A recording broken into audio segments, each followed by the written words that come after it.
Imagine करो कि आप समंदर में एक नाव पर खड़े हो, समंदर की साफ सुहानी हवा का आनंद उठा रहे हो। तभी अचानक से आपको ये दिखाई देता है, आपने अपने हाथ में जो कंपास पकड़ा था उसकी सुई अचानक से चारों तरफ घूमने लगती है।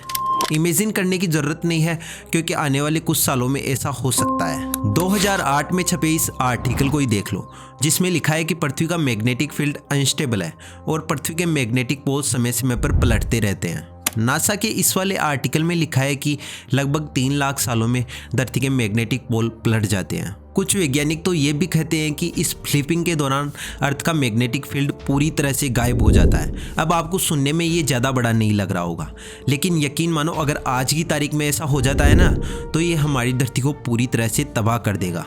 मैग्नेटिक फील्ड नहीं होने की वजह से सूरज से निकलने वाली हानिकारक रेडिएशन सीधे धरती पर आ जाएगी, जिससे सामूहिक विलुप्ति के साथ साथ हम लोगों को स्किन कैंसर जैसी खतरनाक बीमारियों से जूझना पड़ेगा। मैग्नेटिक फील्ड गायब हो जाने वाले दावे में कितनी सच्चाई है, जानेंगे सब कुछ इसी वीडियो में। तो हेलो गाइस, मैं हूं अजय और जरा इस मैप को देखो, जिसे देखकर तुम्हें पता चल जाएगा कि पिछले कुछ सालों में धरती का मैग्नेटिक फील्ड किस तरह से अपनी जगह बदल रहा है। नॉर्थ मैग्नेटिक पोल 1840 में कनाडा में इस जगह पर था, जो धीरे धीरे कनाडा से 1104 किलोमीटर दूर साइबेरिया की तरफ शिफ्ट हो गया।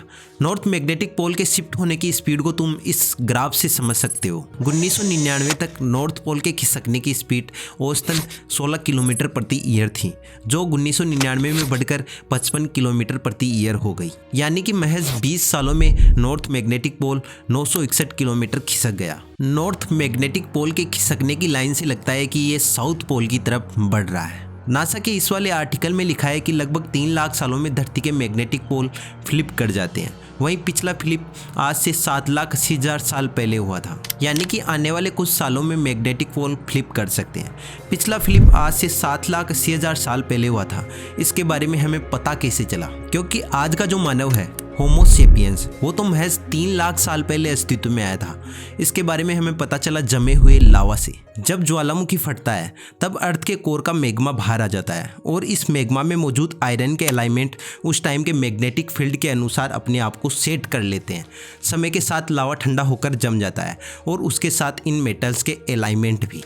रिसर्च से पता चला है कि पुराने फ्रोजन लावा का मैग्नेटिक अलाइनमेंट आज के अर्थ के मैग्नेटिक फील्ड से मेल नहीं खाता, और जियोलॉजिस्ट इसी से इस नतीजे पर पहुंचे कि अर्थ का मैग्नेटिक फील्ड पहले भी कई बार फ्लिप हुआ है। कुछ वैज्ञानिक दावा करते हैं कि मैग्नेटिक पोल्स के फ्लिपिंग के दौरान अर्थ का मैग्नेटिक फील्ड कमजोर ही नहीं होता, बल्कि पूरी तरह से गायब हो जाता है। इस दावे में सच्चाई कितनी है यह तो किसी को नहीं पता, लेकिन सबसे पॉपुलर थ्योरी कहती है कि अर्थ के मैग्नेटिक पोल्स के फ्लिपिंग के दौरान इसका मैग्नेटिक फील्ड गुथकर कुछ ऐसा हो जाता है, जिससे कई सारे नॉर्थ और साउथ पोल बन जाते हैं, जिस कारण अर्थ का मैग्नेटिक फील्ड 10% कमजोर हो जाता है, पूरी तरह से गायब नहीं होता। मैग्नेटिक फील्ड रिवर्सल से कोई सामूहिक विलुप्ति हुई है, इसका आज तक तो कोई सबूत मिला नहीं है।